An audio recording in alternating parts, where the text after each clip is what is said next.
loading of these particular data frames according to our requirement and as well as the availability of the data. Now, the other important point is how we are performing some operations related to the data frame. So here, guys, the flow is let me give you the objectives.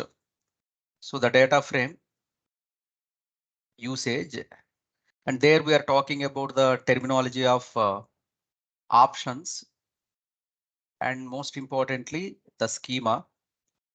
These kind of the considerations we'll see. And there are certain discussions related to D types, show, first. Okay, all these kind of the things we are having. And apart from those considerations and filter, most importantly, the most frequently used kind of the construct in the usage of the data frame, and or and as well as the end, all these kind of the logical operations. Apart from that, guys, just we are having the observation of reading and writing of the data, reading and writing the data, and how we are going to make use that particular data into our required storage. And then there are some modes of the operations, guys. While saving or while storing, there are certain modes of the operations. Just we'll be discussing about those modes of the operations. And then the most important thing is Parquet file. Okay, this is this Parquet file is most helpful type of the file in our Spark, friends, because this is which is providing us some sort of the compression and of course some sort of the encryption, and which is more flexible and optimized version as far as if you consider the usage of Parquet file system. Okay, so the point here is, friends, just we are making use of CSVs and Parquet and text files also, whichever more or less the syntax is same.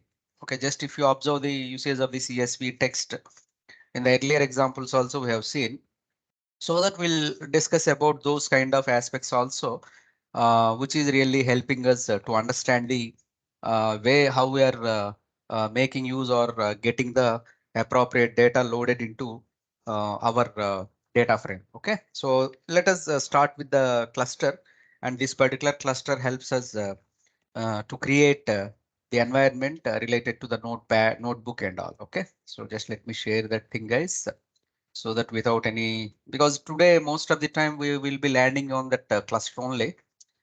Yes. Okay. So as usual, initially just we need to start with the Spark session. Okay, just this is a normal convention. If it is any other AWS or some other kind of the cluster, so just we have to import that Spark session and accordingly we have to behave. But whereas in the community edition of this Databricks, they are by default available. Okay, Spark and SC, okay, Spark context, all these kind of things are available by default. Now what I'm doing here is, guys, just I'm using one source file here, so which is used to perform some sort of the activities. There is something called original.csv, and this particular original.csv is containing the information about ID of the corresponding person and all these other details, the city and the job title, all these things. And we are going to apply some sort of the functionalities on top of this data.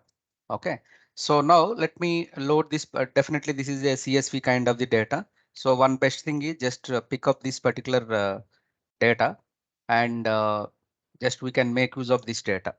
Now let us start with the data frame creation. So how we are going to do that is just we are loading the Spark session, and there is the option called read. Okay, and thereafter, guys, along with that particular thing, we are having many syntaxes. Out of that, we are seeing one syntax, that is spark.read.format. Just I can explicitly mention the format. This is a typical syntax where any other member into the team, if he is coming also in between, so just we can also know that, oh, this guy is using the format of CSV, and this is one generic format used by the developers. And then there are certain criteria like option. Okay, option and as well as the options are also there, where if you want to specify multiple options, you can go ahead with the options. Now we would be talking about a header. And this particular header, friends, generally while working with any kind of the data, and that particular data is having some kind of the information like what is this column name, all these kind of the thing. And if you want to verify that particular thing, and if you want to convey to this data frame, like I'm making use of this header also, and then come to the loading operation. Okay, just you see here, guys, there is a shorthand format also. Directly, I can go and read earlier examples we have seen spark.read.csv. Directly, I can mention the path. So that is one option that also we'll see. But initially, just this is a typical syntax where we are explicitly giving the format and we are scoping that option, and then we are trying to load the data. And within this loading of the data, just what we are doing is just we are getting our convention. And of course, without giving this also, you can run, friends, no problem. But that the main important aspect is the specification of the correct path is always important. Okay, this is a good programming practice, because rather than using the shorthand formats, it is always preferable to have the full path so that it won't create any trouble at the later point of time. So okay, initially it may accept, but while configuring these particular things, there may be a possibility of specifying the exact path. Now here we have mentioned the option along with the loading operation. Now we are going to run this particular command.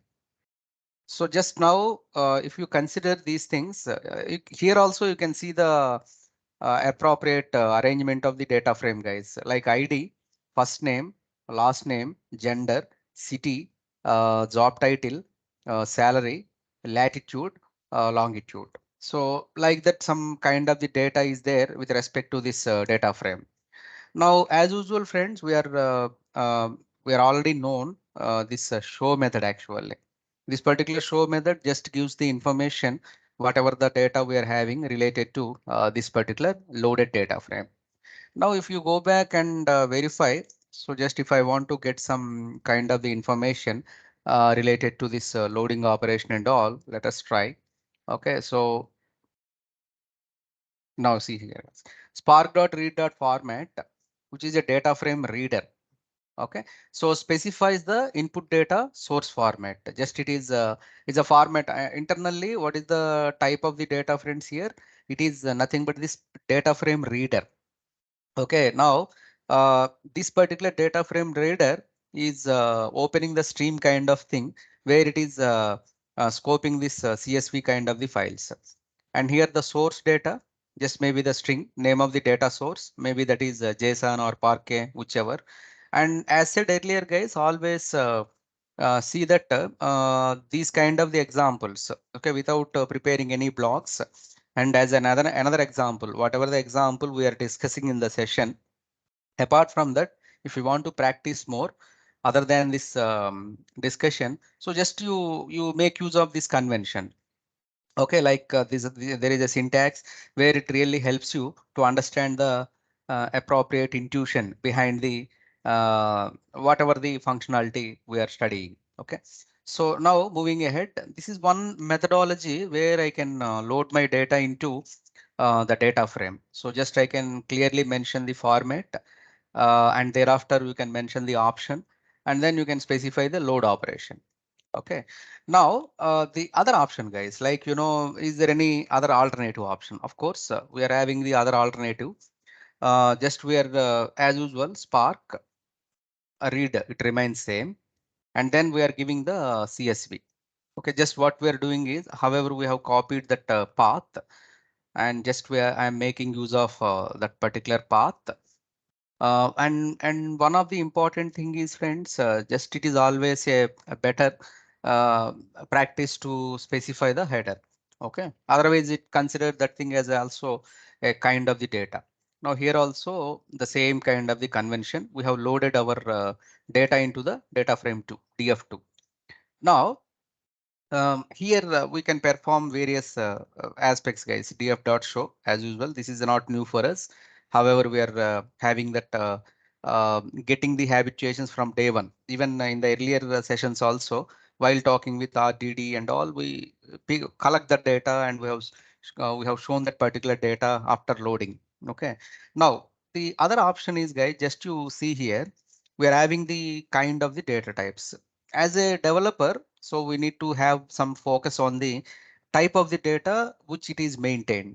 So ID, which is string, first name, last name, all these whatever the data items I'm having. So just if I'm picking up the data types, it is showing that all are strings. Now there are certain aspects, friends, where ID need not be string, because if you see here, ID is literally is not a combination of the characters and numbers. But if you consider this example, which we have loaded from our .csv, it is pointing to some kind of the string type. Actually, we can take this particular thing as the integer. But how do I do that? Because the most important part, guys, understanding of the data items, and if that data types are not in line with the appropriate data, maybe they are string types. All commonly, our Spark is treating them as a string. But as a developer, you are having all flexibilities of managing that particular data without any hassle. So, if you are considering the example what we are talking about here, ID and as well as some other longitude. If you see these longitude and all these latitude, longitude kind of the data items, maybe these are all floating kind of the data. So let us venture. How can we rewrite? How can we, I can say, overwrite the existing data types with required data types. Okay, so whatever the conventions we are having, so we want to perform those kind of the activities. For that particular purpose, guys, just we need to import some additional packages. So just have a look on this. From most of our packages are available in the SQL, guys, Pyspark.sql. Okay, see, many files are there, many sessions are there, and within that we're having the types actually. Okay, Pyspark.sql.types. And within these types, guys, if you consider the import, there are various possibilities. So basically what we'll use is just we are having the string struct field, string type, struct type, and then there are certain other options, integer type. Okay, all these kind of the considerations.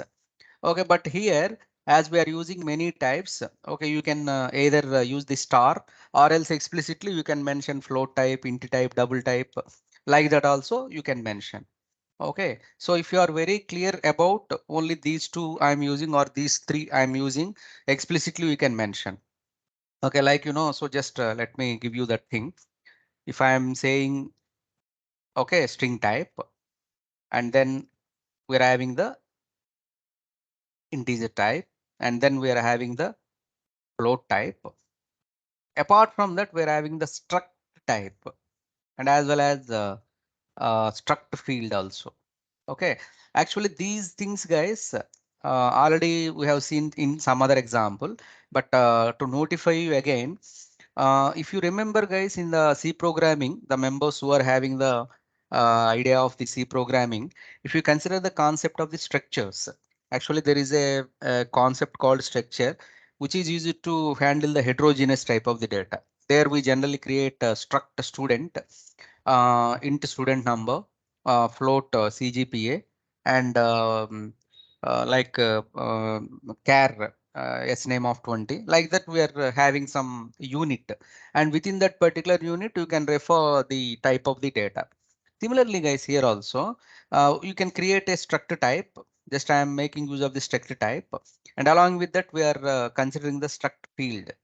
Okay, whatever the values I want to create, that is a struct field. And as usual, guys, this is a group of characters, string type, and integer and float type.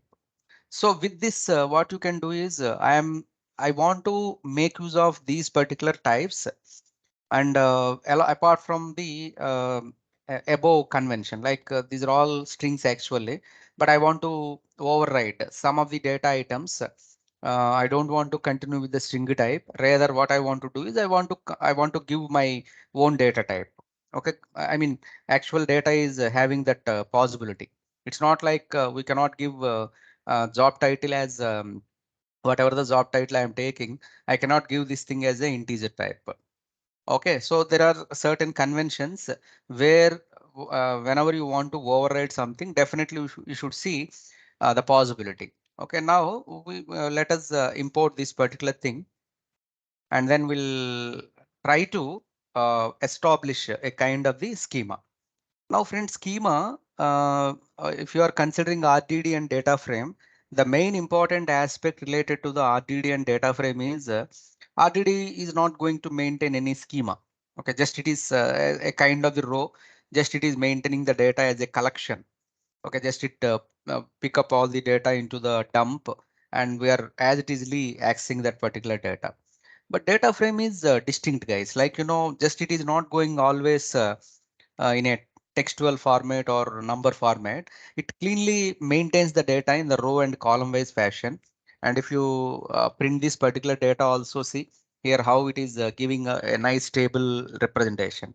But whereas in terms of RDD, we won't get all these kind of the convention. Just it is seeing that particular data as a dump of the text. So for that particular thing, just the schema is the design of the corresponding data frame. So actually the schema is a term we are hearing from database and data warehousing also. In that particular database, we'll feel that schema as a design, is a kind of complete design of the database system. But here what we can see is to understand the kind of the data and how many fields are there. So for that particular purpose, we can make use of this schema. Now we'll start with picking up the data, guys. Like what you can do is just struct type. Okay, and now what we are doing is just one by one, we are redefining the appropriate data. So we are having the struct field. And here I will show you one thing, and then I'll pick up the data. Actually, I have compiled this particular thing because all we are having some around near eight or nine fields are there. So out of interest of the time, so just I'll show you one thing. So how to pick up. So just you see here, guys, integer type, and then just you can make use of same thing likewise. So let me pick up the entire aspect what I have collected. Okay, so if you consider this kind of the thing, guys, just I'm having schema, which is a struct type. Struct type, obviously if I'm working with the struct type, which is allowing some sort of the fields, and the struct type consisting a list of struct field. Okay, just we are taking that one. This is the data type representing a row. And after creating this particular struct type schema, if you display also, it will show you some row wise details, guys. Now, iterating a class struct type will iterate over its class struct field, because struct type is a combination of the struct fields, and a contained, okay, a contained class struct field can access it by its name or position. Okay, just we can pick up that particular data, and these are all some of the examples. Now observe here, guys, as we are having the ID, first name, last name, gender, city, job title, salary, latitude and longitude. So here also we are maintaining all those without fail. Just we are maintaining all those kind of the conventions. ID, first name, last name, gender, city, job title, salary, latitude, and as well as the longitude. Correspondingly, just for the ID, rather than using the string, here you observe, guys, just we are having some string as a default data type. I want to give that particular ID as an integer type rather than the string. And of course, first name, last name, gender, city, job title, salary also, you can change that to other type, guys, like currency and all. But okay, as of now, for this particular case study, we'll let us keep this thing as a string type. But longitude only, I want to change that as a float type, because it all depends, guys. Maybe we are not very sure about what exactly the kind of the data internally. Okay, so that is what the reason. Don't venture anything on the source data. Just that is what I'm always using a separate object or data frame kind of thing so as to practice. Even while in the projects also, friends, it is recommended don't touch the source file actually. So because that source file will be accessed by many members, if something happened to that particular source file, it creates the disturbance. Rather, what you can do is just simply you load the data into your own data frame. So just from that particular space only you perform the logics. And sometimes, some common or global data frames would be there, which are shared among the members as a part of the project, as we are working on the same kind of the cluster and there is a shareable notebook, okay, where the people can parallelly work. But just make sure that, guys, while uploading or while updating any kind of the data, just you need to see whether is there any impact on the other members. Okay, you need to keep that particular point also as mind in the mind, because this project is a teamwork actually. It's not like one member activity. So if that is the case, whatever the activities we are doing, it should not affect. Of course, it should reflect in the entire notebook, but it should not affect the other members. So just we are having this schema now, and if you are running this particular thing, guys, just it is creating a list of fields actually, nothing else. So just initially I am taking that as a list. Okay, and definition wise also in the documentation we can observe the same thing, guys. Okay, this struct field, struct type is a combination of the fields. Just it is giving a list kind of the thing. Okay, basically list you might be knowing like heterogeneous kind of the data, which is a data structure supported by Python. So the same kind of the convention we are following. So friends, as this is a Pyspark kind of the code, heavily we are making use of those data structures and all these NumPy and pandas interchangeably. Okay, to be frank, these particular list and all not the development of the Spark. Spark basically having the development of Scala. Okay, that is a default language. And what we are doing is we are turning this particular Spark usage into our functionality. Okay, just we are making use of that functionality and we are trying to pick up the appropriate data as per the requirement. Now, once this schema has been created, let us try to display the schema. Just it is a kind of the list, friends, nothing else. Okay. And if I am making use of type of schema, just often I'll try to get the insight. So pyspark.sql.types struct type. Okay, this is belongs to the struct type. So this particular struct type again having the individual fields, struct field and all those kind of the conventions. Now we are ready with the schema, friends, actually. Now have a look on this. Up to now we have created 2 data frames. Now we'll create the third data frame. These are all various possibilities. Uh, as usual, this won't change. Spark dot read.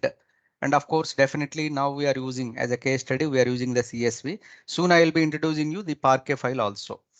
Now the path. Okay, just already I'm having the path in my notebook. So just let me copy this particular path, whatever I am working. So for this particular case study, we are working with this particular path only. So original.csv. Just I am making use of that convention. Next important thing is header. So just of course I want to go ahead with the header. Okay, header just I am mentioning as true. And then yes, here there is one more option called, friends, schema. Okay, directly you can. So this schema is the argument actually. The schema is the argument and this is the schema user defined. Just now we have created na, this is the schema. Now what I am doing here is however, I am loading the data from the path, whatever the data I'm having, just I want to load the data. But only the modification I'm doing here is rather than leaving the schema to the Spark. So if you consider this example, guys, loading of the data, we have not mentioned any schema here. Okay, and apart from the first thing also, just we are directly mentioning spark.read.format. We have mentioned the format as CSV and options as option as header comma true. That's all, and loading of the data with the path. But in this particular current example, what we are doing is along with the path, Okay, along with the path, we are mentioning the schema explicitly. So let us see how this particular schema is influencing our loading process. So just we are running that. Now you can easily observe that, guys. In the earlier example, I'm having all these data types as string like that. Everything is a string. But now you see up to date. So whatever the schema updated in the corresponding data frame, just this is the integer type. And last one we have changed as a float type. So what I'm saying here is, guys, however, we are having the possibility of overwriting the appropriate existing aspects with respect to the user based. And of course, we are separating the data frame and data frame 1 and data frame 2. They are by default acquired the schema information from the source data. But whereas our current schema, so just we are making use of that particular schema information. We have defined our own schema with the help of the struct field, and we are making use of that schema information to our newly created data frame. It won't affect any replication of the data. Okay, so the original data remains same, guys. Nothing, no change, nothing.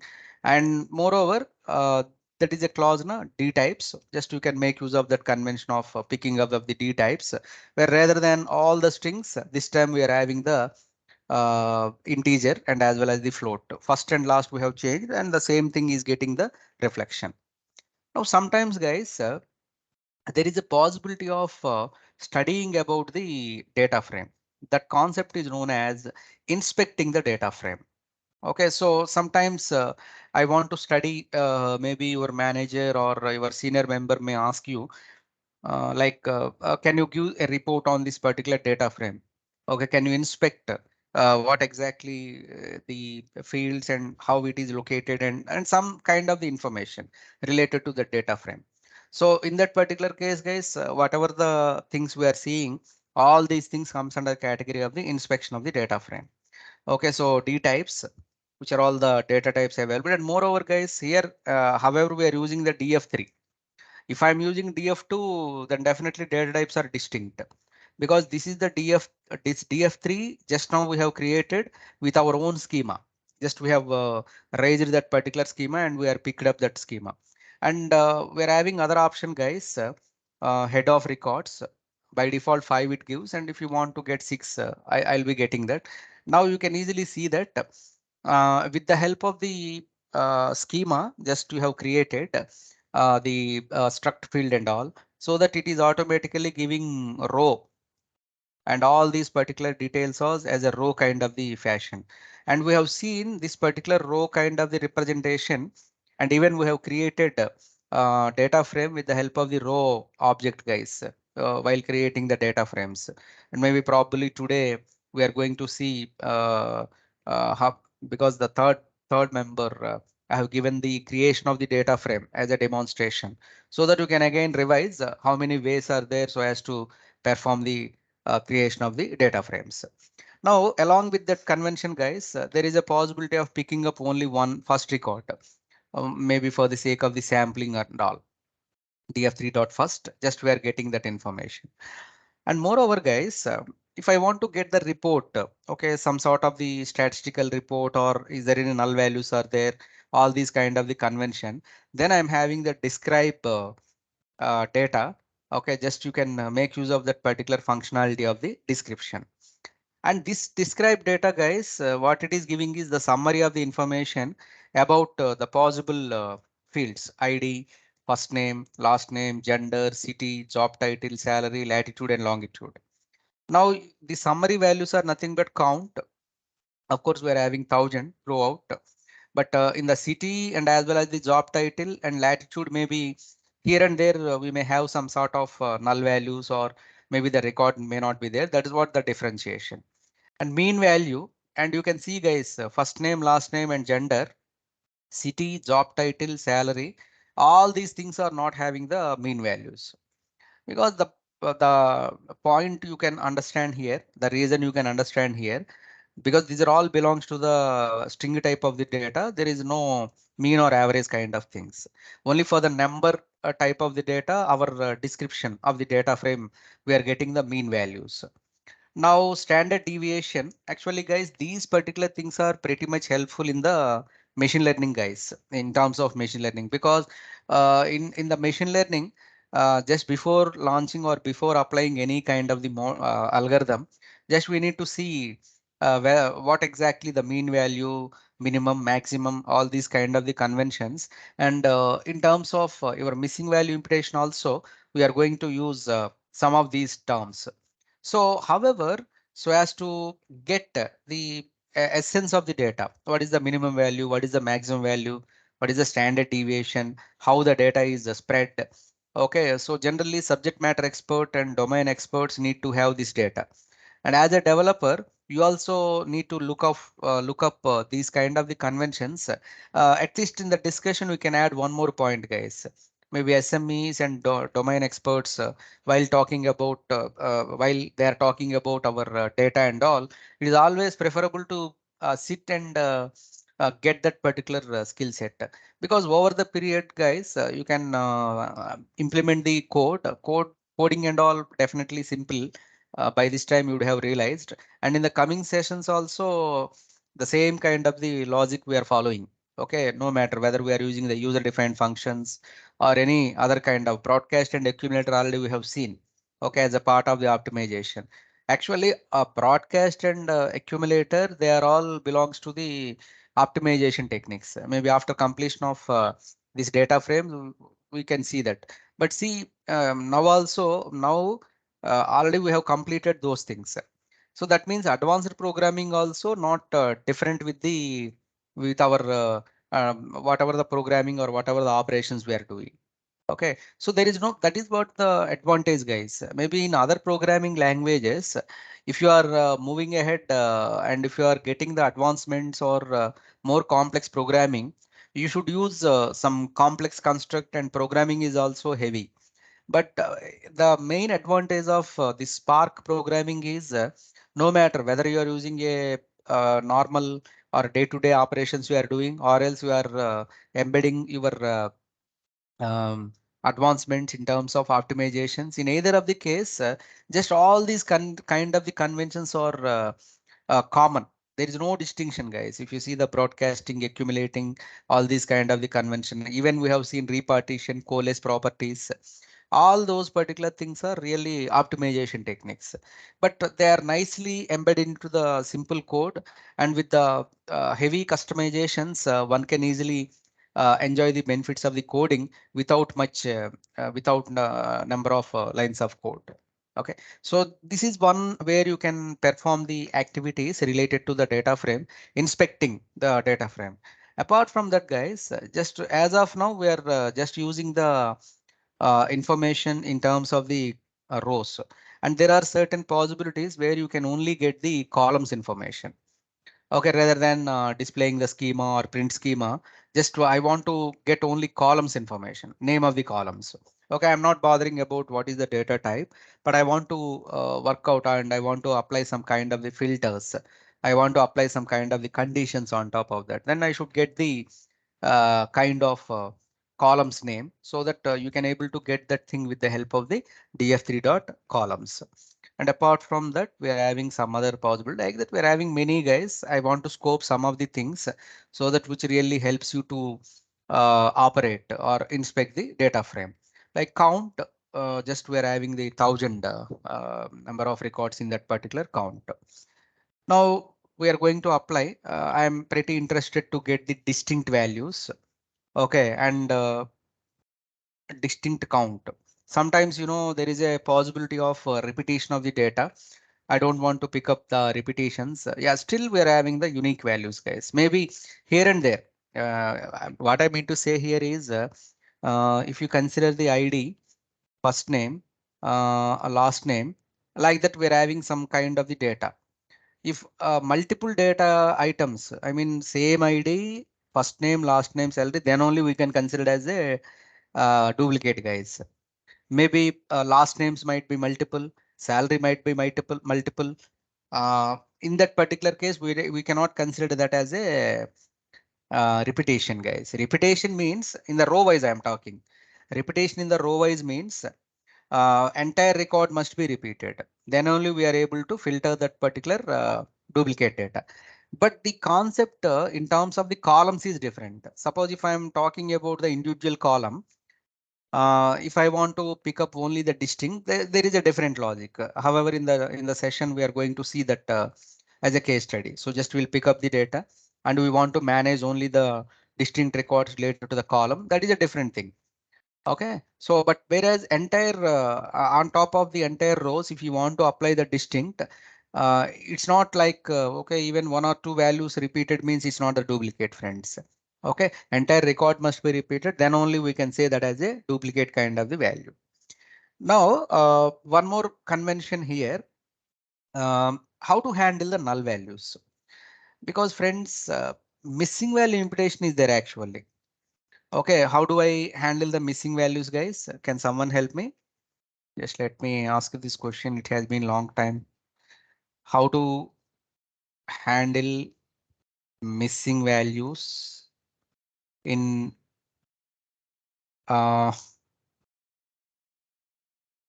while pre-processing the data.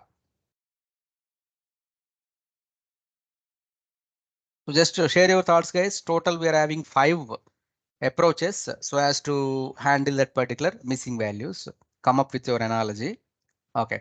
Now, one more thing, guys, here, there is a separate aspect. We are not talking about the ML or data pre-processing kind of the aspects. Rather, what we are doing is we are maintaining, we are having certain aspects, certain procedures where I can handle the null and as well as the duplicate values with the simple programming. So for that particular purpose, just have a look on this, guys. We are using DataFrame 3. Now we are running that method. So just there is some null values here and there. Okay, third record. In terms of CT, we are having null value. In terms of job title, maybe we have not allocated HR, not allocated the appropriate title to the newly joined guy. Maybe that is the reason. And in the fifth record also, we are having null. We don't have the data related to this. And somewhere, in the seventh record also, job title null. Like that, here and there, we are having the null values, guys. Now there are certain possibilities where I can handle these null values. As we expected, completely I can drop the null values. Okay, how do I drop that, guys? So just I am taking the data frame. There is a representation, guys, actually for the null values NA. Okay, null values. Just there is a method called drop. Okay, this is very specific to the Pyspark. Um, In the machine learning, friends, actually, we are using the scikit-learn library, sklearn library. Sklearn is having its own functionalities. Like there we have seen removal of the column, removal of the row, and adding of the new column or imputing the values with the mean, mode, all these kind of the conventions. And finally, we have used that linear regression algorithm also so as to handle the convention. So that is how you see the approach, how we are managing the approach. Now just have a look on this, guys. Just what we have done is just we have taken some kind of the data frame, and if any null values are there, I want to drop that. Now let us display df drop, and I want to show the convention here. Just that there is no third record, guys, because in the earlier example we're having the third record where the third record is having some null values. Okay, so because of these two null values, if you apply the null kind of thing, there is no third record actually. Fifth record also null values are there. So just it is completely dropped that, which is not a good practice, guys. Okay, so because maybe due to one or two null values, if you are dropping the entire record, then it creates some kind of data loss also. Okay, that day we have seen one example because someone has complained on the data scientist, like this guy has dropped the entire values and we are missing out the valuable information, because SMEs and domain experts may not agree, guys, because if you are dropping the null values, of course that is one of the solution, but the solution may implicate data loss also. Okay, that we should be very cautious about that, especially dealing with the machine learning and all these kind of the conventions. Now, a simple methodology is with respect to identification of that null values, you can drop them. But that is not the case. Sometimes, I may need to have that particular data, but I need to impute that data, maybe handle that data rather than dropping and all. And for that particular thing, guys, there is a methodology where in the job title, actually, if you consider DF3, we are having some sort of null values in the job title also. So somewhere for the third record and fifth record, maybe the CEO don't want to see these null values. Rather, we have to manage something. Okay, like either I need to drop the job titles. Okay, initially we thought of giving some allocation, but now we are all together creating a new department, something like that. So, but we don't want to show this null in the presentation or in the, display. So for that particular thing, guys, what we can do is just you can make use of the convention. Like there is an analogy here, the logic come into the picture. Now what we are doing here is a data frame handling null jobs. So just a meaningful name, guys. Maybe if you are coming back and seeing also, you should know, "Oh, this guy is doing something jobs." Okay, null, maybe handling of the null values on the job column. So now I'm introducing you one more important aspect, guys. That is a filter actually. Okay, a filter. We'll see the syntax also soon. And here the beauty is like this, guys. On top of the data frame, I'm applying the filter and we are making use of the data frame. Just we're having the job title. So see here, what is the name of that appropriate column? Job underscore title. So just you can, if you don't want to type or if you want to avoid typo, so just you can give this job title. And then again, this is object oriented. Chaining is possible. Okay, is a chaining or pipelining is possible. There are certain functions. See here, friends, is in we are going to talk now. Is not null, is null. Now our intention is whichever the functionalities I am having, whichever the job titles I am having not null, only I want to print those things. It's a function basically, just to give the open and close brackets. Now observe here, guys. So now let me show you the filter, because this filter we are heavily using in our implementations also, guys. We use these kind of the filter, most flexible construct, so as to perform some kind of the conditional based execution. Now this particular filter, df3 dot filter condition column or name, and here filters rows using the given condition. Just it is whatever the condition we are mentioning, and this function where is an alias of the filter. So either I can use alias and all, but as of now, just to observe that this filter is something like which is used to apply some condition on the data frame. And a condition can be either column or string or whichever. And periodically, maybe you can use the SQL expressions also, guys. And this generally returns the Boolean type, and examples you can see.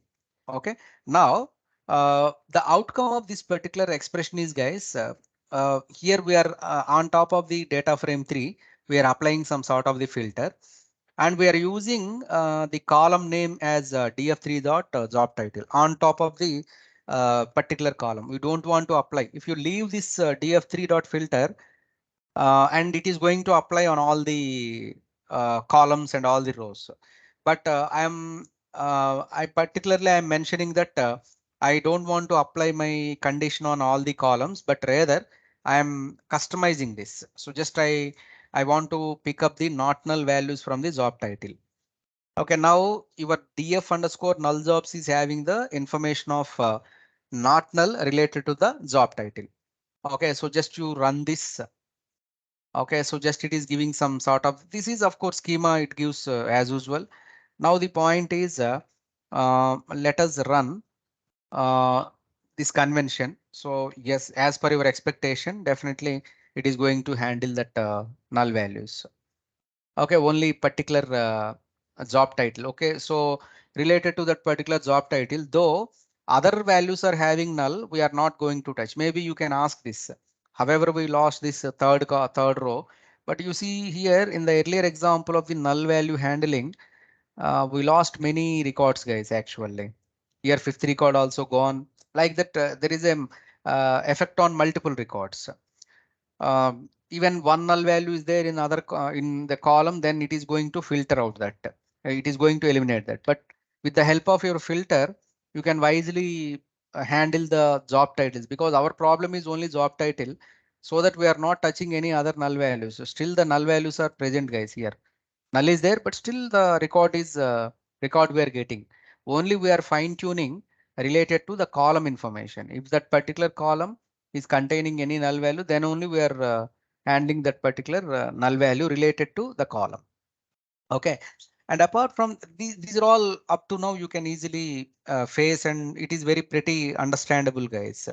But from now onwards, just there are some kind of the constructs which are highly customized in the Spark. So for that particular purpose, guys, just what I am doing here is just I am making use of, as said, many constructs are available in SQL basically. Pyspark dot SQL dot just we're having the functions. Okay, so here import, if I'm giving the tab, heavy functionalities you will be getting, many functionalities. Okay, we are going to talk some of the functionalities in the today's session, and periodically just I'll be showing you some other as per the requirement, just we are scoping remaining functionalities. So just this time, just I'm using the star. And moreover, we are having certain aspects like window functions and all these things. But now just you can mention the star. Okay, star is also one of the option where if you are not very clear that which are all the things I need to import. So in that particular case, though the star is not a best practice because it consumes more resources compared with the individual mention. But at this moment of time, guys, and you can take this as a kind of a case study rather than using the individual names. Just I can mention the star. Individual names already we have used, guys, in case of the struct field, if you remember. So here in this example, explicitly we have mentioned import string type, integer type, float type, struct field. Like that, if you are knowing, if you are clearly aware of what we are doing, okay, just you can make use of that convention. But you are not sure that how many functions I am going to use, because just I am learning and I want to apply whatever the functionality is coming into my mind. So as a kind of the practice, I can use this particular star. Now, from this particular point, so just we are going into a different genre, guys. Is a heavy customized kind of things. Now, with respect to these functions, I'm creating a new data frame. Okay, so just what I'm doing here is I'm using my old data frame DF3.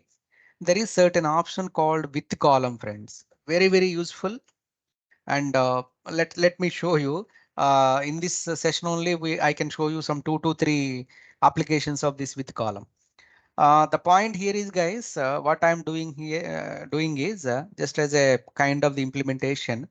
I want to create a new column. Okay, new column named as uh, clear city. Okay, maybe something like that, a new column where this particular clear city, if null, if the value is null, then I should mention unknown. Okay, the appropriate name of the city I should mention unknown. If it is not null, okay, I shall have to display the name of the city. Okay, generally, if you consider in a typical programming terminology, we have to use the if statement, and if the appropriate city dot null city dot na equal to true, then I can say that okay, this is unknown. Otherwise, I should mention the city value. There is a small for loop is required, and every time we need to apply the condition and all. But here there is a logic, guys, with column. I will show you. First, I will write the logic, and then we'll talk about the documentation. Okay. Now, what is our requirement, guys? Basically, I need to create a clear city kind of the column. So for that, just I'm taking this one. And now there is a clause, guys, actually how we are using the if statement. There is a clause called when. OK, when the condition. OK, so which condition we are, as we are working with the data frame 3. Just I am talking about my city. What is the name of that thing, guys? Just to observe that. And yeah, city only, small letters only. So city, this particular city value. OK, so now we have to specify what exactly my city value. OK, if that particular city value is null, if my city value is null, what should I do, guys? Immediately I have to place unknown. OK, the city value is unknown. OK, so unknown kind of the thing I have to substitute. Otherwise, OK, so after getting this particular unknown, as we are applying the entire aspect on top of this DF3. So just I am making use of that particular convention, and then after completion of that particular statement is null. If the city is null, then we have to put unknown.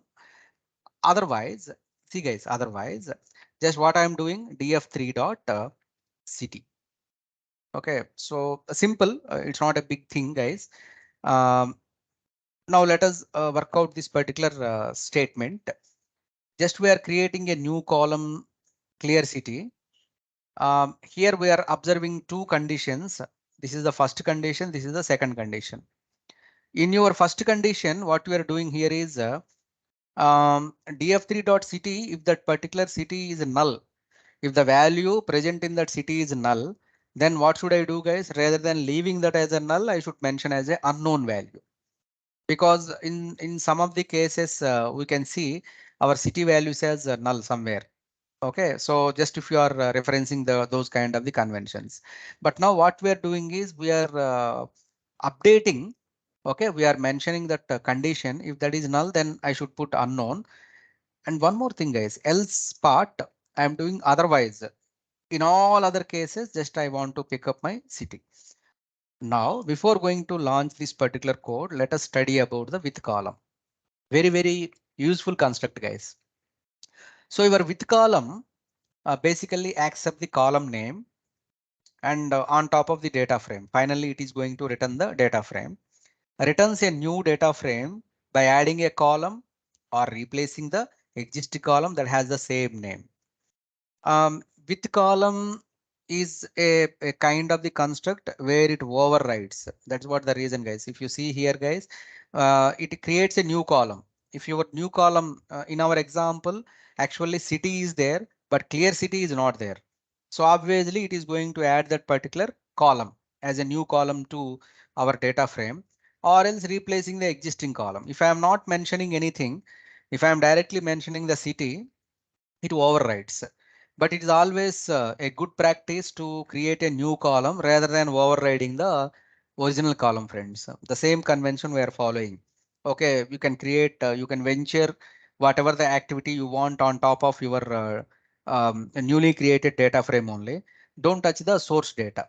At the same time, that particular source data, whatever the columns you are mentioning, and related to those columns also, better you handle with a new kind of the data frame or new columns. This is the same principle. So here what we are doing is just we are making use of adding a new column. The column expression must be an expression over this. Actually, this is the expression, guys, some kind of the statement and all, and which is attempting to add a column from some other data frame will raise an error. Here the point is, guys, I cannot use the other data frame because with the column, however, you are mentioning the DF3, the column should be from the DF3 only. This makes sense, generally. I cannot use DF2 or DF dot column names because basically I am using the DF3. The same thing we are reflecting in the conditions also. So that is the clause you have to remember. And column name and call information, all these things. And this method introduces a projection internally. Therefore, calling it multiple times is a kind of recursive function. For instance, in terms of the loops, in order to add multiple columns can generate big plans which can cause performance issue, even Stack Overflow exception. To avoid this, just use the multiple columns at a time.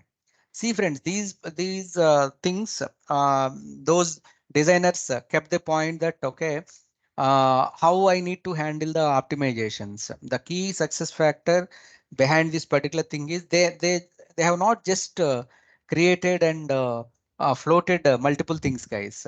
At any moment of time, just they keep on trying to optimize the aspects in terms of memory and all. They pretty know that this Spark is not going to run on the individual machines, or it's not for the purpose of generic programming.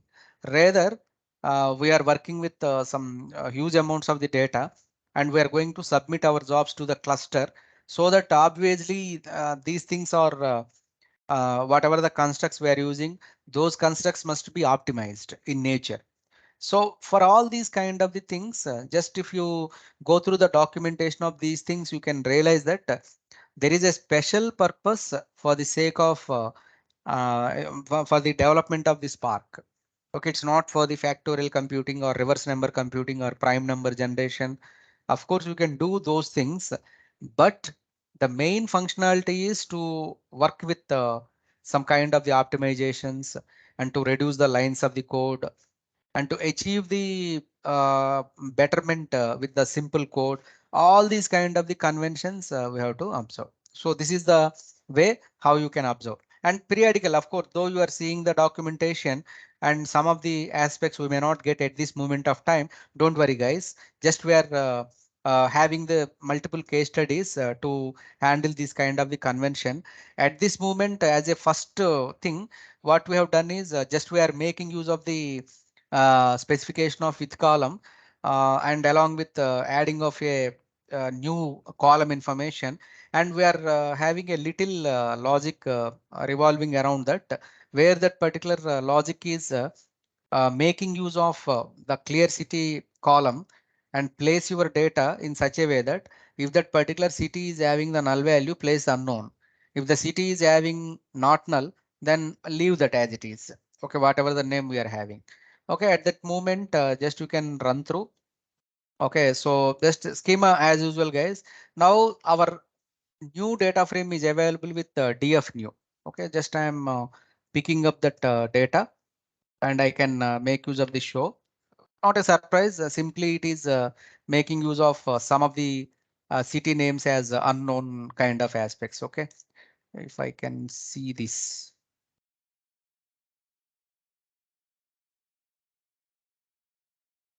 again, let me see this, guys.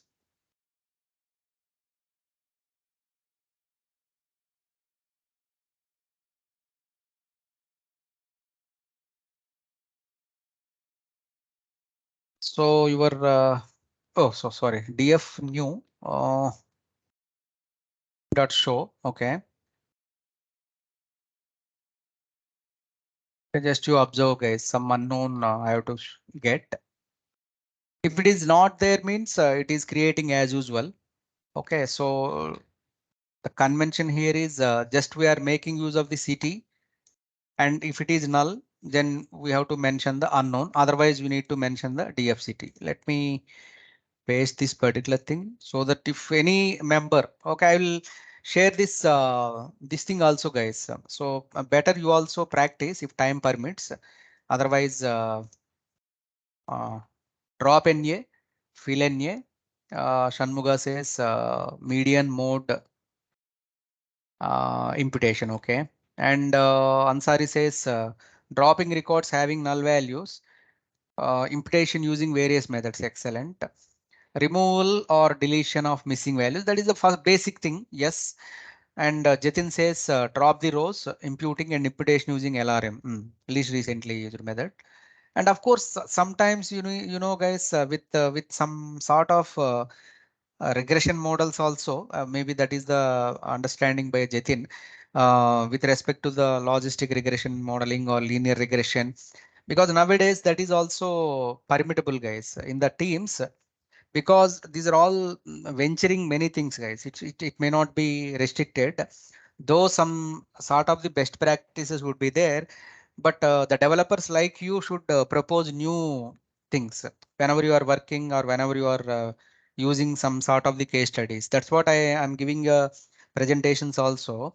And if you face and if you have created such kind of the case studies, just you float in the sessions, guys. Maybe this is the best avenue where you can showcase your whatever the findings in a distinct way. That is the first important point. And one more thing, guys, here what I'm insisting, if any such case is there, if any such kind of the optimizations you would have observed, try to document it so that we can publish some kind of the articles. And even Databricks and all these members are conducting some kind of the conferences. So these conferences greatly help us. Okay, so where you can submit your articles, maybe they can also use your ideas, research thoughts in their coming versions. Okay, which automatically creates some kind of exposure and further benefits to you also.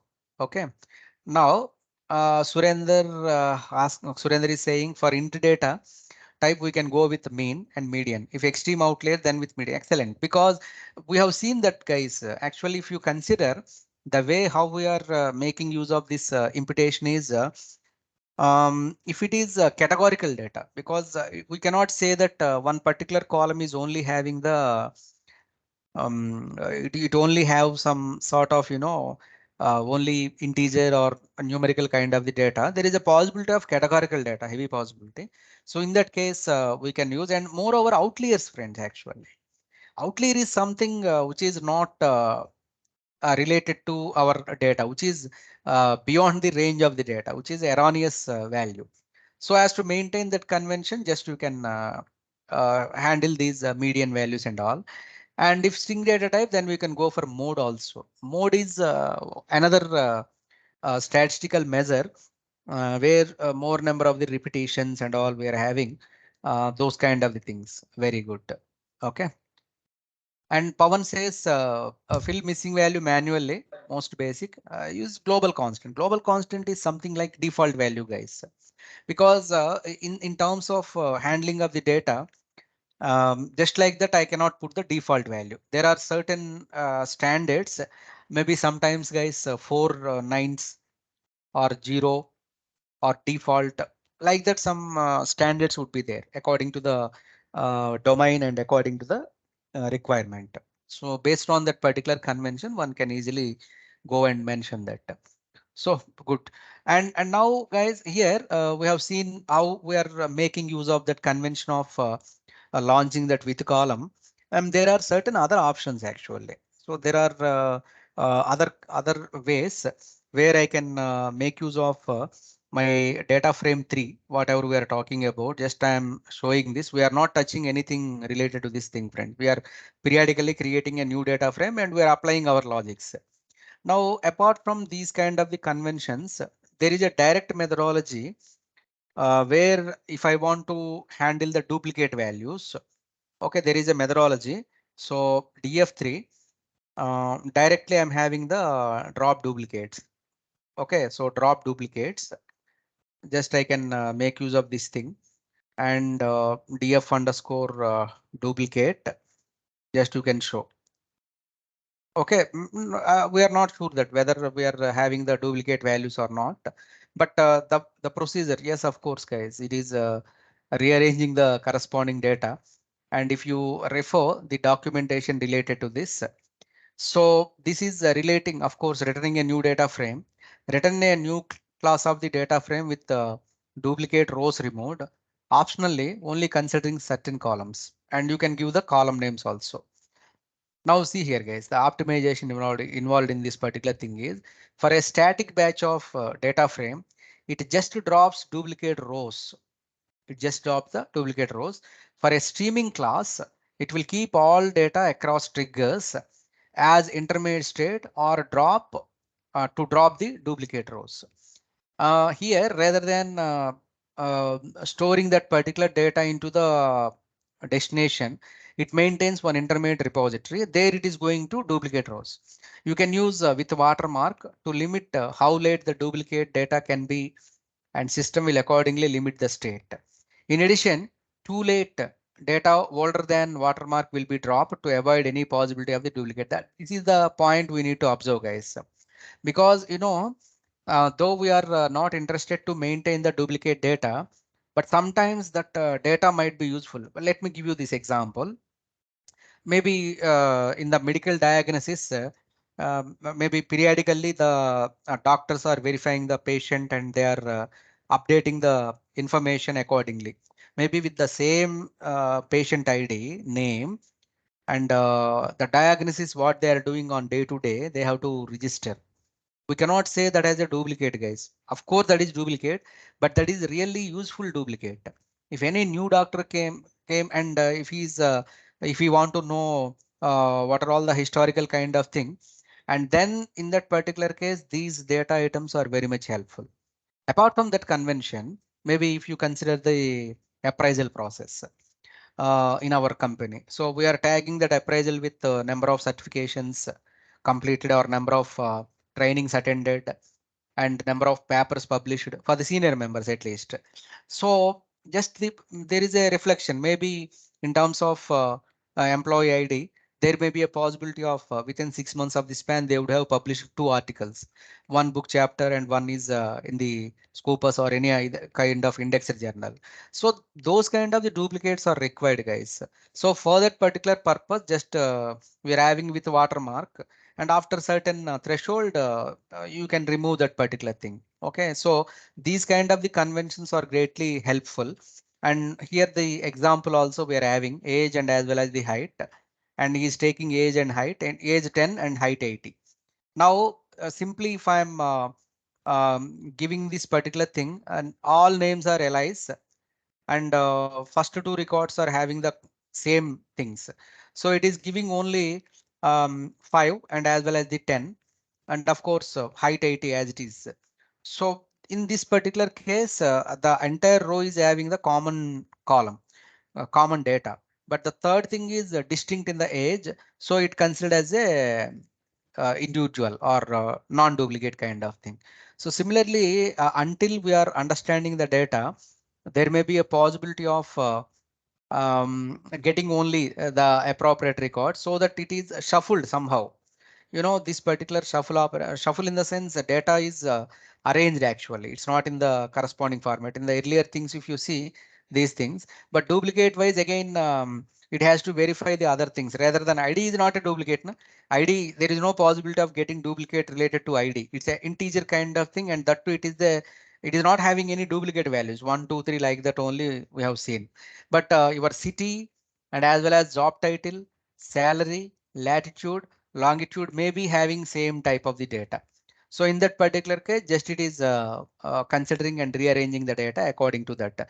And friends, here we are not sure that whether they are duplicates because according to this convention or according to this particular documentation, if your entire data is containing the duplicate values, entire record, including name, age, height, if they are three same, then only it is going to drop that. Otherwise, it keep the same kind of the thing. And sometimes, okay, so I can explicitly mention that just to see the name and height. If you consider name and height, guys, all names are allies, all heights are 80. Drop duplicates name and height. And in that particular case, we are only getting one record. Okay, 580. Because as we are considering these two, and within these allies and I mean name and height, just there is a distinct record of age only. Okay, that too the first whatever the value we are having, because we have given preference to these two, name and height. Practically these two are same. Practically they are duplicates. So but only we are focusing on the individual record, just we are getting only one record. Oh, that is a randomization kind of thing. Okay, so just have a look on those kind of the conventions, guys. Okay, so this duplicate records are very much useful whenever you are not sure that your marketing people would have registered. Maybe we are sending different teams to collect the data, and in that particular case, practically we cannot restrict them. If, maybe like this, those particular marketing team members are taking. Um, some kind of the information from one area, maybe other area customer may be coming into this thing due to some kind of the work and all. So we cannot restrict that. So what we're doing is at benefit of the doubt, at the end of the day, we have to maintain the data of the customers, entire customers data. Let them collect. And once the data has been collected, now you are free to apply the duplicates. Maybe multiple time repeats also, it is okay to come up with some kind of the analogy. Okay, so with column, drop duplicates, some kind of the filter, all these things we have seen. Now, most commonly used construct, guys, throughout our career, throughout our trainings, just the most common kind of construct is the select statement. Because now, friends, observe here, we have not entered into the Spark SQL. Maybe tomorrow or day after tomorrow, I'm going to launch that particular Spark SQL. As of now, we are dealing with Spark and Pyspark orientation only. But still, guys, here you can see plenty of the references of the SQL. Even while importing also, what we are doing, just we are making use of the import statement pyspark.sql.functions. That means how much preference the Spark designers has given to SQL, you can observe. And moreover, if you are having strong inclination or understanding of that particular SQL and Python, it is pretty easy to you to get into the PySpark orientation, guys, without any problem. And even not Python also not needed that heavy. Only the thing is just you need to have the reference of okay, the data structures and all these kind of NumPy and pandas, the usage. Obviously, it is nicely integrated with your requirement. Okay. Now let us have a select statement. How do we do that? And this is a simple class, friends, nothing else. It is like your SQL kind of thing. Okay. Now directly I'm having three things actually: select and select expression and the semantic hash. This is not required now. So just we are making use of the select and select expression also heavily we are going to use, friends, in terms of expression evaluation and all. But now we are taking this particular select just within the DF3. Let me see how many. Uh, yeah, before this, what I'm doing here is, guys, what I'm doing here is just I want to print the records or else columns information I want rather than the records every time. I want to get the column names. So I want to pick up the names of the persons. Okay, like just let me copy that. Okay, so as to avoid the typo, first name, and I am taking the another thing, maybe salary. Is a typical statement, guys. Okay. As it is just now, we are getting the appropriate outcome into your DF select data frame. And this DF select I can show, and it is showing only the first name and as well as the salary information. Okay, so rather than working with all the corresponding columns, just I can make use of the select option and I can perform the activity. Now, if you observe, the select obviously returns the data frame, projects a set of expressions and returns a new class of the data frame. There we are having the column information or list of the columns. I can mention even that particular thing also. And column names or expressions. If one of the column name is star, the column is expanded to include all columns. Friends, select star. Okay, that means automatically we are going to get all the information and examples. Okay, just you can see DF already DF is containing some age, name, and that height already we have seen. So just if you are giving the select star dot collect, automatically you will be getting all these conventions in the row format because collect we have used. Apart from this convention, guys, just I am introducing you some other aspect which is nothing but with column renamed. Okay, with column renamed. Uh, Here in today's session, friends, I am introducing you all these kind of the constructs because in the next session it will be easy for us to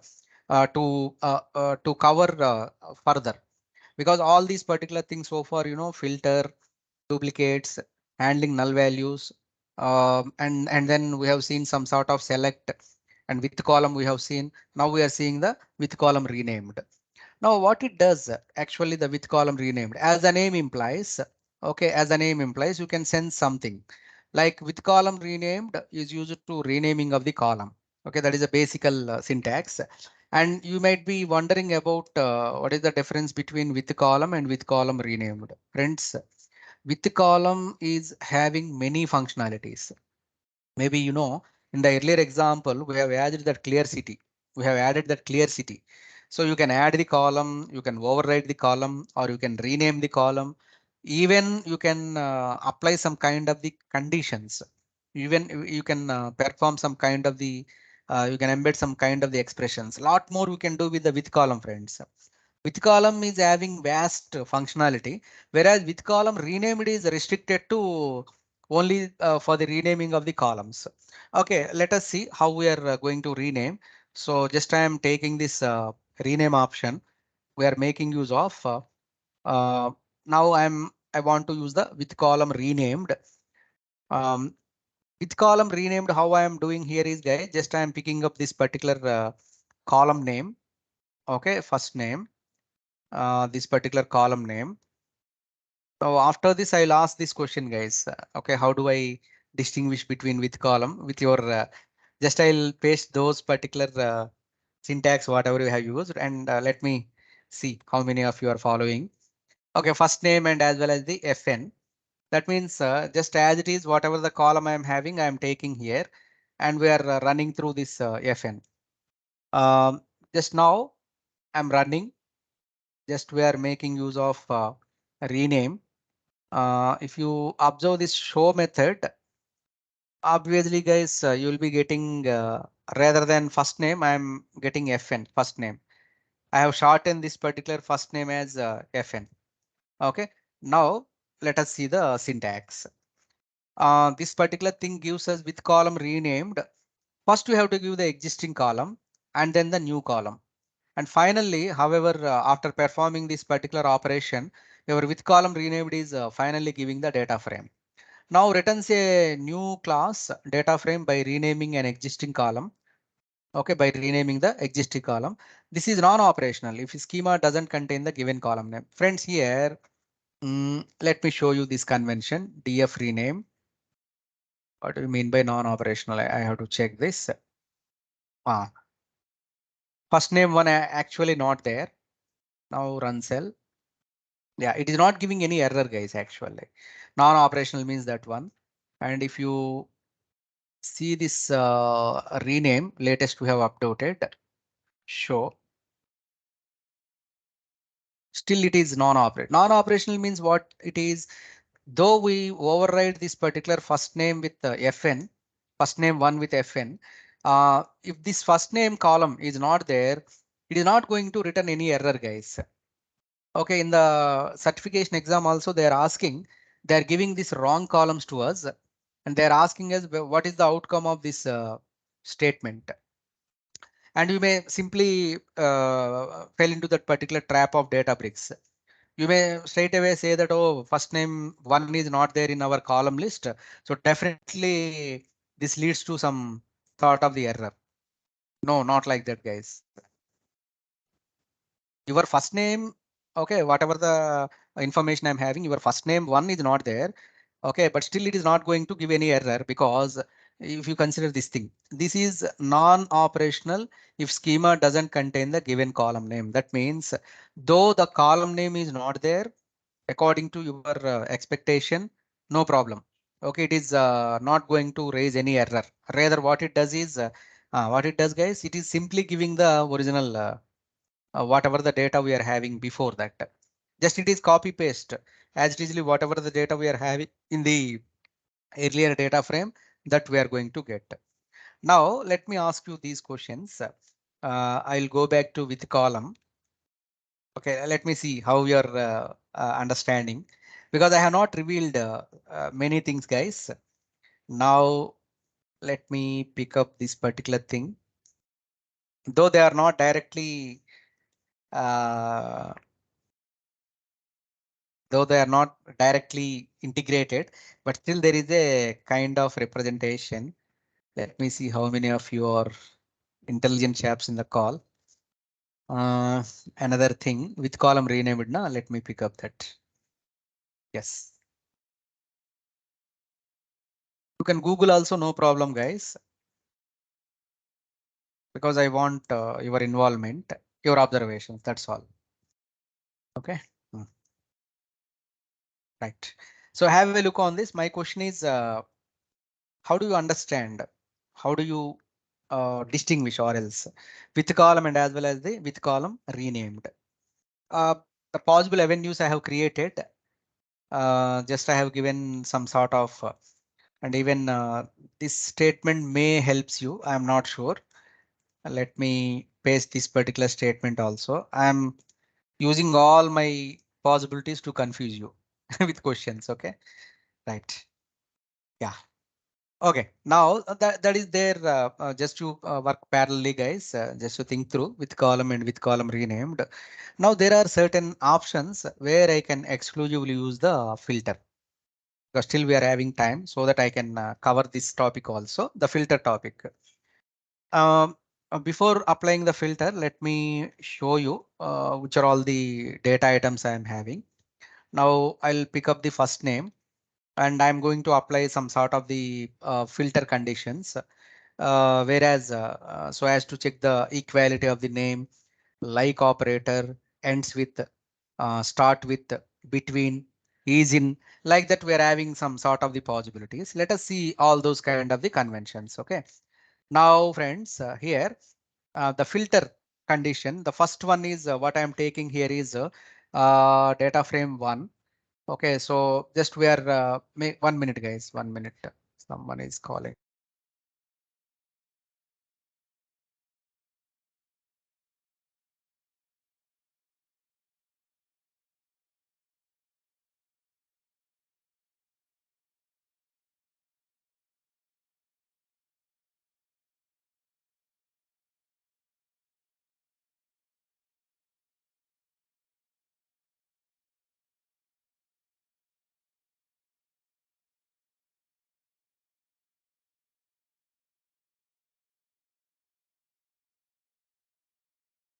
So sorry for that, friends. OK, so now we are applying some sort of the filters. I'm going to apply some filter condition in such a way that, guys, just you have a look on this.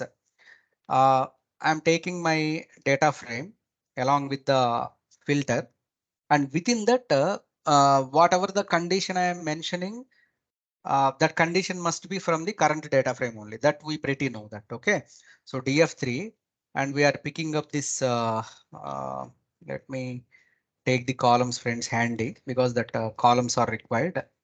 So columns we are displaying. Now we are picking up this first name because I want to apply some conditions on that. df3 dot first name.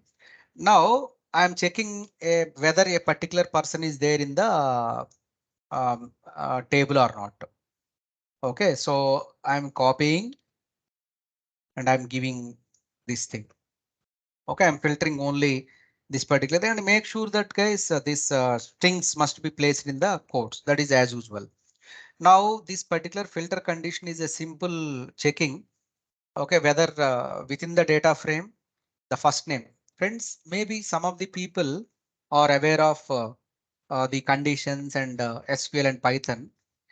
But here our interest is how we are implementing these things with the Pyspark. That is the first point. Second point is even the members in the call may not have the idea about the Python or SQL. They straight away jump into the training. So I need to balance all the members so that I am going in that flow. OK, we are not no need to rush or everything. Only the thing is, guys, here understanding is important.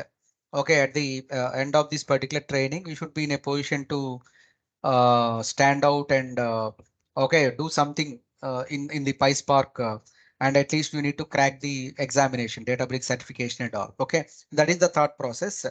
So if you are considering this particular condition, just what we are doing is a typical equality. Just we are checking that and we are checking that whether this particular person is there, and I'm storing that information in the df underscore f1. Just I am getting the show. As expected, only one record we are getting. Otherwise, multiple records if the same name is available. Okay, this is a typical condition. Why I'm using these examples is you need not worry about the usage of the filter. Is filter become quite handy, and now I'm going to talk about some 3 to 4 examples where you can straight away compare your PySpark with SQL, guys. Okay, now see here another condition, simple. Just we are taking df3 filter. Okay, now what we are applying is df3. Sorry, first name I have to pick up. Just I want to make use of this particular first name. First name. This particular first name, again we are having certain supports, guys. Many functions can be supported. Out of this, I am taking the like operator, like from the SQL perspective. And as usual, friends, wildcards. Um, so just I am checking this. Before this Elvira, any number of letters might be there. And after running this particular thing, guys, within the first name, this particular data item. Okay, now df f2 dot show. You can see only one record is there. So likewise, you can apply your like, and as well as earlier kind of thing, you can see the first name. There is no distinction, guys. You need not worry about the syntax and all, only the applicability of the filter. Apart from that, there are certain aspects where we are having now what is the filter condition 2. Now it is 3. Again, we are applying the filter with the predefined kind of things. Same first name uh, ends with maybe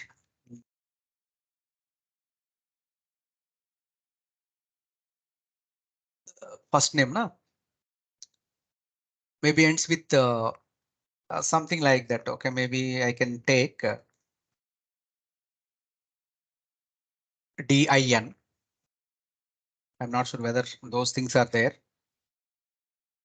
Yeah, DF F3. Just you can show. Yes, friends, Aladdin. So now the point is in this particular example, like you pretty know, guys. Okay, like is used to embed the wildcard characteristics where all the SQL like expression returns a Boolean SQL like match. And here I can give whatever the functionalities I'm having related to first name or whatever. But ends with is a kind of the representation where if I want to pick up the appropriate records related to the last characters, ends with these 3 characters, or if I want to give only 2 characters, that also I can. Okay, just maybe I can take this whichever ends with. Maybe I can get more records even. How we can get the more number of records. Yo, many are there, guys. See, by seeing this thing. But whereas in DAN ending, only we are having one record. Like that, you can perform the activity. And same doubt you can ask me. Like ends with is there, start with all. Of course, it is there. How do I do that? Is let me repeat that convention with the filter for your df3 dot filter df3 dot first name. Rather than using ends with, I can use starts with uh, some AL, something like that. Okay, so if those kind of the records start with AL, then only we are going to list out. The filter is going to list out. Yeah, many are there, friends. Elon, Elvin, Elaine, Ellard, like that. So if you want to filter out more, uh, just you can make use of ALV run, and then add this particular convention df f4 dot show. Okay, so likewise, we're having the possibility of using start with, ends with, and as well as like, and then we have seen some criteria related to that. And moreover, between also works, guys. Suppose if I want to get the IDs 1 to 5. Okay, for that, just I'm making use of filter 5, and my data frame is common F3 data frame. Just we are making use of the filter. Now DF3. What is the ID guy? ID means ID only, na? There is no employee ID, something like that. Dot.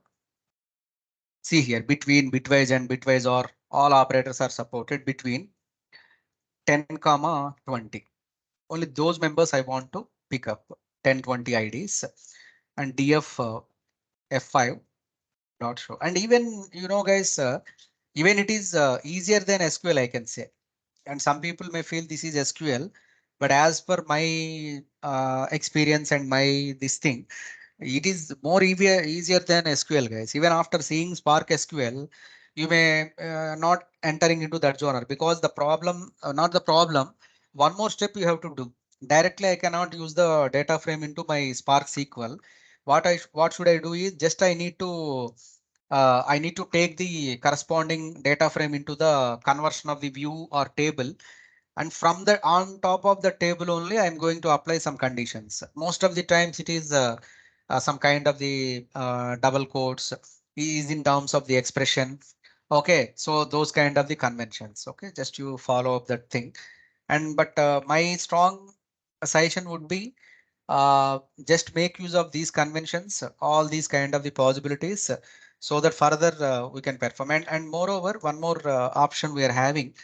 Let us see that also as a part of this convention and filter. Um, Same thing we are considering first name. So just let me pick up that particular first name. Now what we are doing here is, guys, within the first name, I want to check whether these persons are there in the list. Is in. Let me pick the persons brand.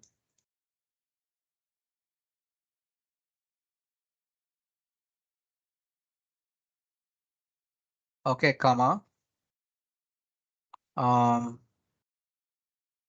Surender. Like that I am giving. Even one also, no problem. If one record fetched also, it is going to give. Yeah, only brand is there. Surender definitely not, because that data set is not aware of Surender. So that details are not there. But sometimes, guys, if I'm giving both records, I'm not sure whether they are there or not. Just if I'm making use of this convention, and then if I'm giving uh, filter 6 empty. Okay, so it's not the no operation, because make sure that which are all the constructs support the no operation, which are not.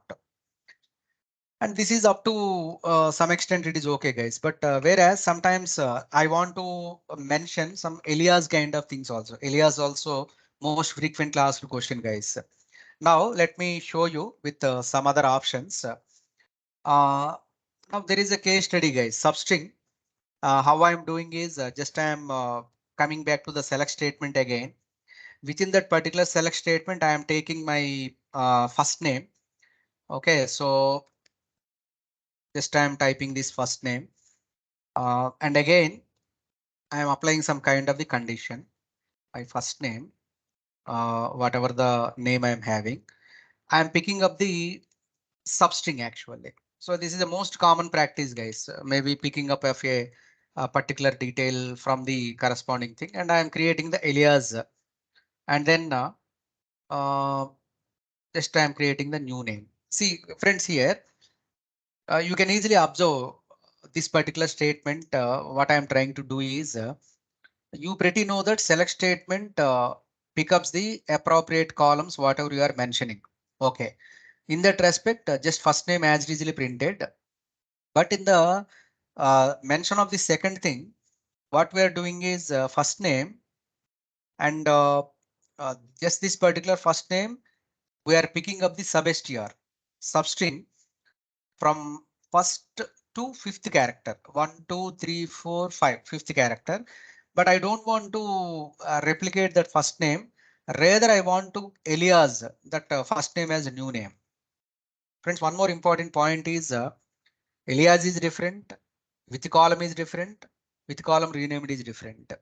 Okay, all these three questions are most frequently asked questions in the certification, and even in the our day-to-day development also, you should have clarity about these kind of the things. So that I already have given you to research on with column and with column renamed. And now just to see guys here, if after running of this particular command, just what we are going to get is uh, just after getting this kind of the convention, let us print this. What we can do is just we are getting the kind of the first name as it is, because your select is picking up the appropriate column information. And if you are making use of this particular convention and you are not using you are using the alias so that it is giving the new name. Suppose guys, what we are doing here is just I'm picking up the same data and I'm making use, and I don't want to use this alias. Now let us see what exactly the outcome. df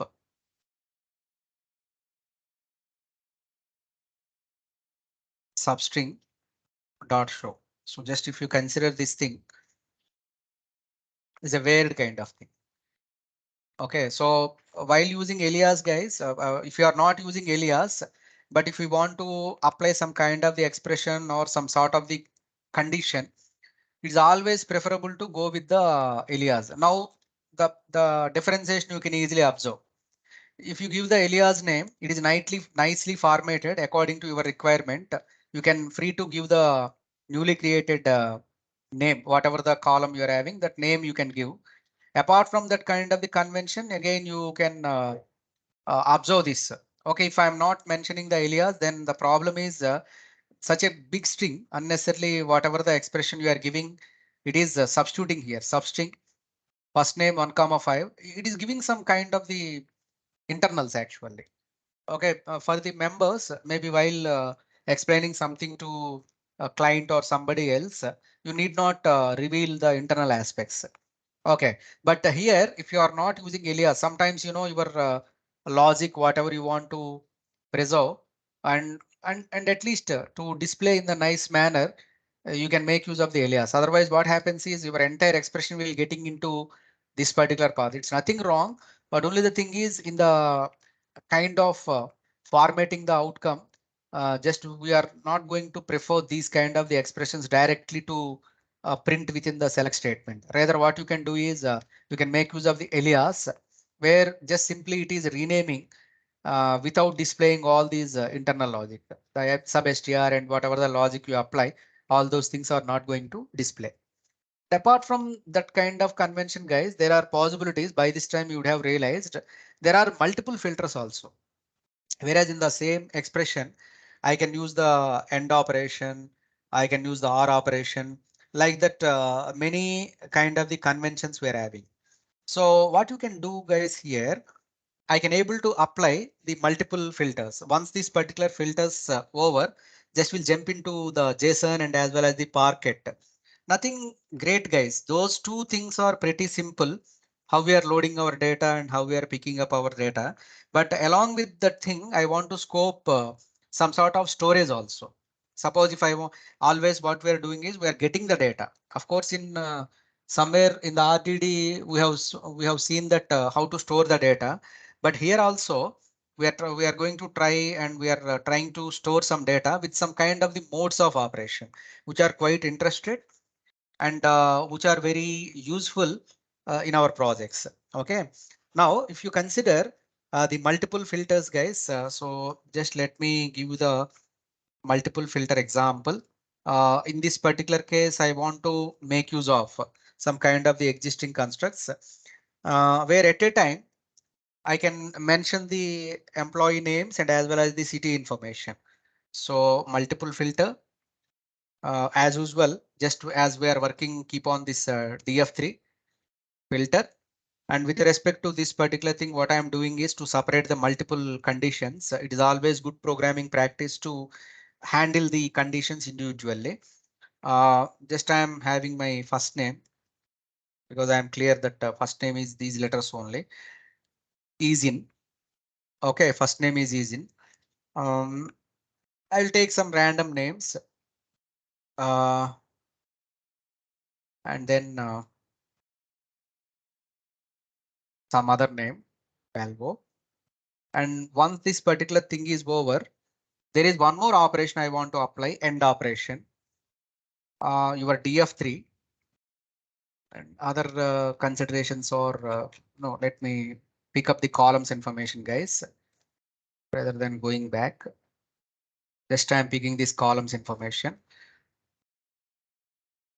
City, a simple thing. And within that city, is there any city like US, UK, maybe DON? Okay, but city must end with that particular thing, and you have to mention this codes. Okay, now you can observe this point, guys, here. Okay, though we are using Pyspark based syntax, but most of this particular syntax is English like, is rather, I would say, even in SQL also I have to write many words, but simple here, just we are taking df3 dot first name is in, and I am mentioning the names of the appropriate employees, and then we are taking out the next thing, city dot like all these kind of the conventions. Now you run through. Okay, now what you can observe here is, guys, this time multiple conditions now. So multiple conditions.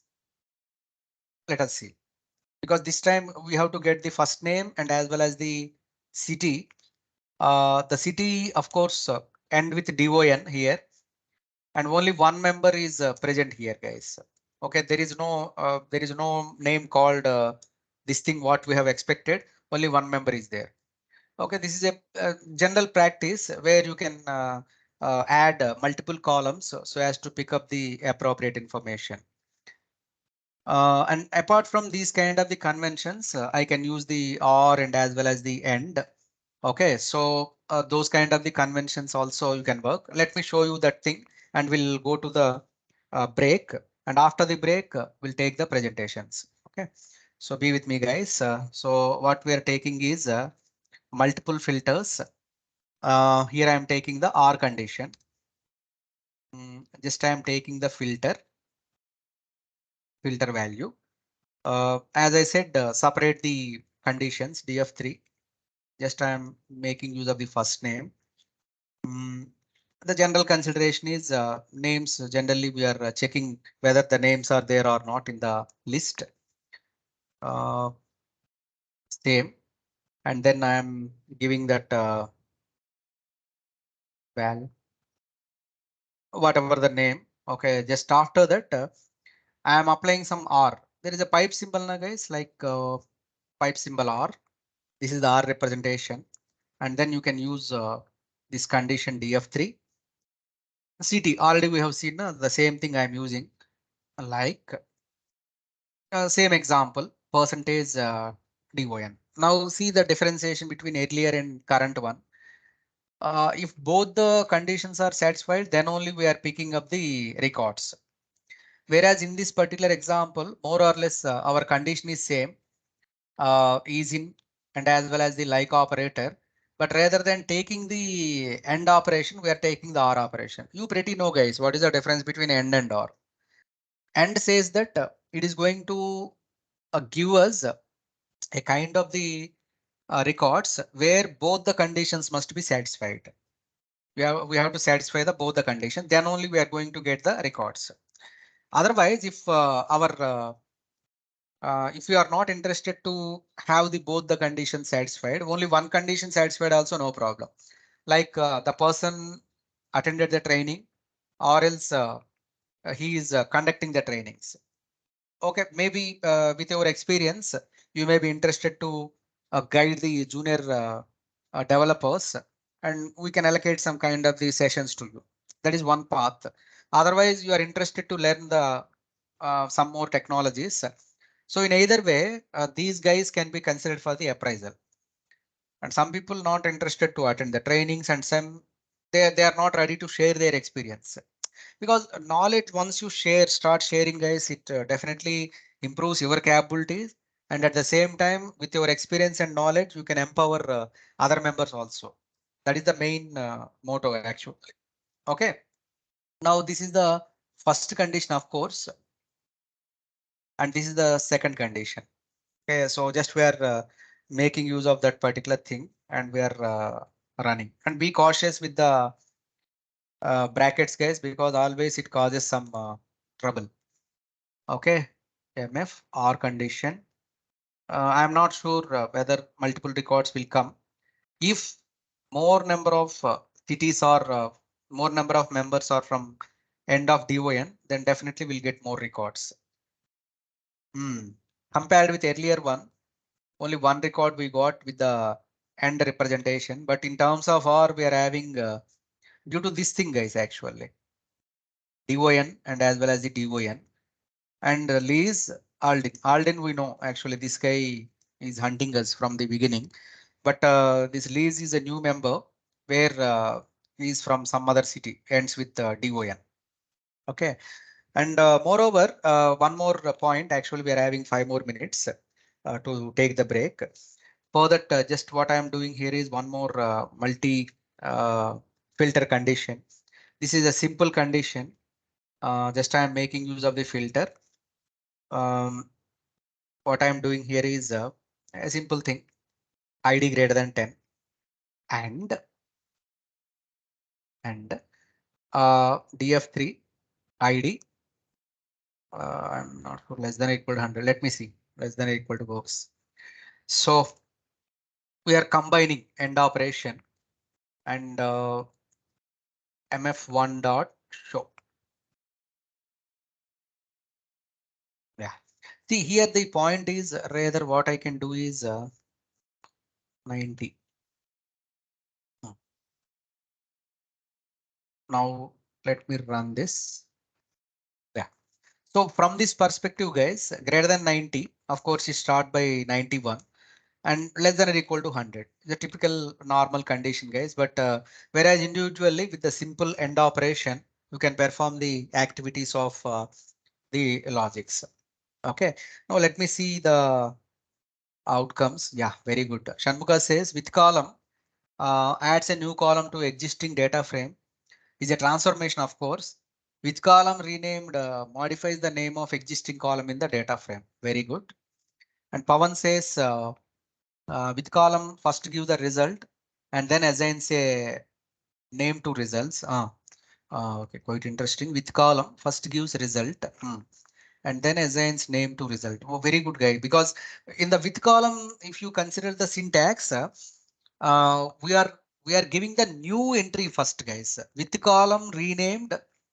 What we are doing is with column renamed. First, we are giving the original data and then we are going to give the new data. But with the with column, what we are doing is with column, what it does is just it is first taking the new column and then it is applying the logic. With column renamed is not like that. With column renamed, just it is taking the original column first and then it is going to give the another thing. Nice. Assigns a name and generally used in transformations with column renames existing column. And so it says with column adds or replaces the existing column which has same name with column renaming of existing column. So one point is very clear, friends. Your with column renamed is having the limited functionality. With column renamed is used whenever you want to rename your column. Whenever you want to rename the column, that's all. Whereas if you are considering the with column, there are pretty just we have shown some one or two, maybe adding of the columns or renaming of the columns. And moreover, guys, with column, I'm scoping at least some 5 to 6 examples, probably today, tomorrow session, so that you can observe that what is the capability and what is the capacity of that with column. But with column renamed is only for the sake of the renaming of the column information. Okay. Now let me talk about the key takeaways of the before the break. Now let me talk about these key takeaways, guys. What exactly we have talked from the morning. Initially, just